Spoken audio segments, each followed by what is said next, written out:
In our first story, the Shraj boss, Joseph Whittal, is accusing state institutions mandated with the fight against corruption of abandoning the implementation of the National Anti-Corruption Campaign Plan, NACAP.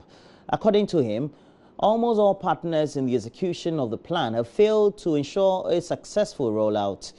NACAP, seen as Ghana's foremost anti-corruption blueprint, was approved way back in 2014, but is yet to see any major implementation. Ifwa Evans Chinwe brings us the latest. It is estimated that Africa loses over $100 billion annually through corruption, whilst Ghana alone loses $13.8 billion every year. Anti-graft campaigners believe some requirements of the laws are not being adhered to, leading to widespread perceived corrupt practices in both private and public sectors of the economy. According to Professor Jan Balfour, Minister for Planning, Ghana Beyond Aid will not be a dream, but a reality if government together with citizens are able to fight corruption. He outlined some measures government is putting in place to ensure corruption is dealt with effectively. Indeed, the Ghana Beyond Aid and the President's Coordinated Program of Economic and Social Development Policies 2017 to 2024 will suffer if corruption is not properly addressed. Government is strengthening the anti-corruption institutions to enable them to address corruption, promote probity, accountability, and transparency by providing them more resources. Apart from allocating more resources to Shraj for the implementation of the National Anti-Corruption Action Plan, government is reconstructing a modern office block for Shraj to replace the offices that the 2013 fire destroyed. The Office of the Special Prosecutor is receiving the needed attention, and 180 million Ghana cedis is at the disposal of the Office of the Special Prosecutor in 2019, and efforts are currently ongoing to adopt the necessary supporting legislations to enable it to take off. On his part, Shraj boss Joseph Whittal asked state institutions to stop paying lip service to the NACAP implementation since the nation is still bleeding from massive graft. The fourth year of the implementation of NACAP comes to an end in a few weeks. Can we, honestly, as government, ministries, departments, and agencies, metropolitan, municipal, district assemblies, private sector, civil society, faith-based organizations, media, and the general public, can we confirm that we have done what the NACAP expects us to do in the first 4 years? That, I believe, the answer will be given in the course of this week. For now, I can only say, based on the information available to me, that not many partners, agencies, showed interest in the implementation of NACAP, and that insufficient funding for implementation of NACAP remains a threat to its success. The week-long program includes a NACAP technical workshop and a commemoration of International Anti-Corruption and Human Rights Day. Campaigners are hopeful that by the end of the program, they will find more innovative ways to fight corruption. Now let's head to Parliament, where the minority is demanding that government renegotiate its agreement with Fly Zeppelin for the distribution of blood products using drones. According to minority spokesperson on finance, Kisela Tuforsen, the company will be making over 600% profit on the deal, as it will be paid about $7 million for every $1 million it invests in the project. The Health Committee of Parliament is recommending the approval of the deal after the agreement was laid in the House just last month. Tuforsen says the deal is a fraudulent one and wants the health minister to withdraw it from Parliament. Unfortunately, His Excellency the Vice President is leading Ghana into the path of unrighteousness. The Vice President is leading Ghana to commit ourselves into a deal that will be very woefully to the finances of this country. In fact, he's going to cause financial loss to the state, because clearly the document that has been presented to Parliament is nothing but fraudulent. Fraudulent in the sense that the document, the service agreement that we have reviewed, clearly shows that they are actually asking Zipline, the contractor, to come to Ghana to operate what we call operating lease. Operating lease, but in the end, each distribution center is going to pay $145,000 per month. So per annum, each distribution center is paying $1.7 million per annum for the next 4 years. Now, what they are telling us is that each distribution center is bringing a drone, and actually the cost of the drone is $1 million. I've done a quick analysis and I've looked at the specification of the drone. What we have there clearly indicate that the cost of a drone cannot exceed $100,000. Now, something that is actually costing about $100,000 or less, all of a sudden is being sold to Ghanaians at a cost of $1 million. This is nothing but, it's not even fraud. I think it's criminal. It's thievery, but nothing else. Because clearly, we have the details. In fact, the one that I found, that is about $100,000. The specification is far higher than the other specification that they're actually selling to Ghana at $1 million. Now, granted that even the cost is right, granted that they come out with the argument that the cost is right, the company is investing $1 million. 1 year, you are paying them $1.7 million. On average, for 4 years, you are paying them $7 million plus.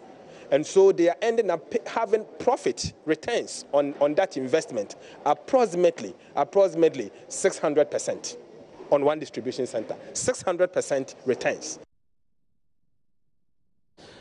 And the House eventually suspended approval of the deal to allow for further consultation. And the Health Minister, Akweku Agyeman-Manu, has been defending the deal, insisting it will help improve upon Ghana's health sector. That the base fee is the 88,000. Going forward, if there's a need for expanding coverage to add in or more, that is when the additional cost will come to add on to the 145. But the beginning, for the first 4 years, when we are not adding more drones, when we are not expanding so much, we wouldn't do the 145. It's the 88,000, Mr. Speaker. Mr. Speaker, there are some activities that are consequential to the approval of the agreement. The licensing thing, we have only engaged, and the syndication that immediately if Parliament approves, they will take us through the rigorous exercises to enable us achieve those ones. I think these are things that shouldn't stop us from approving the agreement. Outside Parliament, call him controversial and he won't mind. Gado, as is popularly called, agrees his cartoons sometimes hit harder than they should. The Tanzanian-born cartoonist, who operates largely in Eastern and Central Africa, has for years been at the forefront of the fight against corruption through satirism.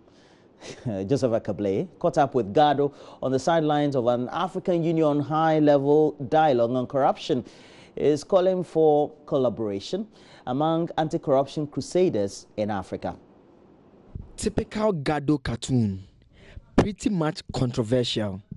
In this piece of work, Gado portrays Kenyan President Uhuru Kenyatta as someone who is power drunk. This work is one of many works of Gado that hit hard at Kenya's first gentleman. This will land him in trouble in March 2016 when his employer's Nation Media Group sacked him.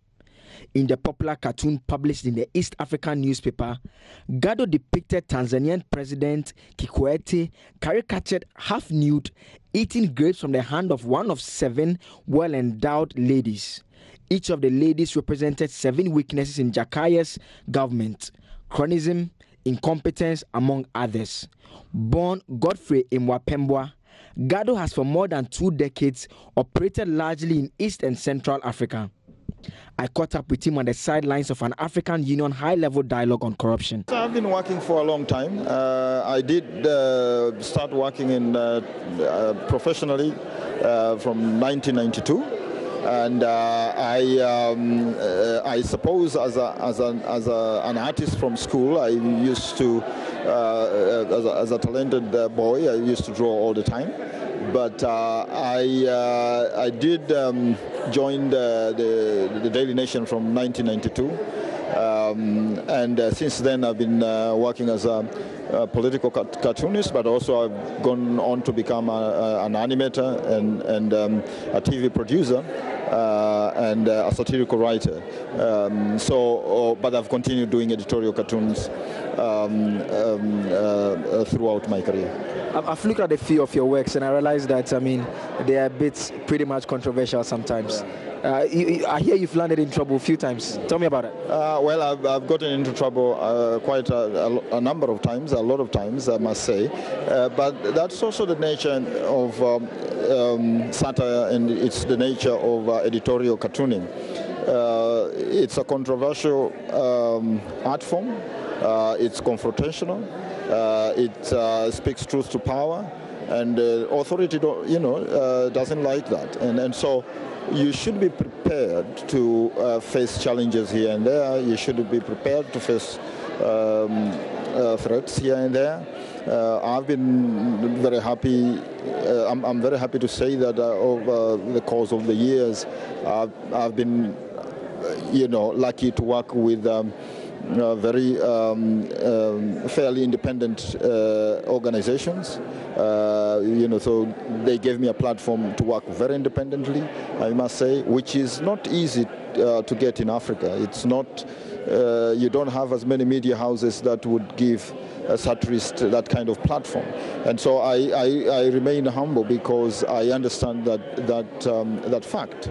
And so I also, fairly enough, I do recognize that comes with responsibility. I was watching one of your work. I mean, it was actually shown during your interaction, the panel discussion, and it showed exploitation, how some oil company were exploiting the people. More often than not, are you the cartoonist actually saying what is actually the case, or you are mixing stuff up? No, I think satire can point out to about ills rather in the society, but satire on its own, it has its own limitations. So yes, satire looks at different areas, continue to raise consciousness amongst the people, and all these things can only be done in collaborations. All these things can be done if we cooperate, if we work together. So I'm very much aware of that, I don't take a position that satire alone can solve all these problems. Well, we told you that JoyNews Justice Bedu last night won the Global Health Reporting Contest Award for 2018 in New York, the United States of America. This is the second time a JoyNews journalist is picking up the prestigious award in 2 years after, former Ghana Journalists Association Journalist of the Year, Seth Kwame Boateng, emerged a 2017 winner. The award ceremony, which took place at the headquarters of the New York Times in the United States, received more entries from more than 150 journalists from across the world. Justice Bedu's documentary on obstetric fistula, a birth-related injury that leaves women unable to control their urine and feces, and another chilling report on child malnutrition in Ghana, earned him the top prize. Here are excerpts of the story that won him the prestigious award. This image looks like those out of a refugee camp, or worse, a war-torn country. A heavily malnourished child desperately crying for help. He looks so emaciated, you can even count his rib bones. The upper arm circumference is 9.5. So it means the child is severely malnourished. The child is wasting. Baby Abdul weighs 6 kilos, way less than what a 1.5-year-old baby like him should be weighing. Abdul is just one of many stunted children who have been brought here to the health center in Leposi for ready-to-use therapeutic food, otherwise known as plumpy nut. But there aren't any here. The critical lifesaver for children like Abdul suffering stunting ran out here more than 3 months ago, and the Ghana Health Service is yet to supply them. Ma Monimbe is Abdul's mother. Some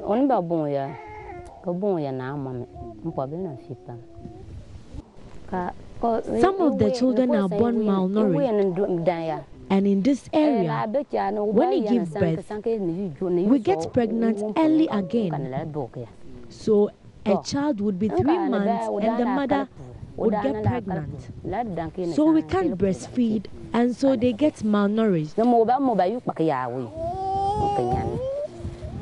These plumpy nuts could mean the difference between life and death for hundreds of children suffering acute malnutrition in communities like Leposi.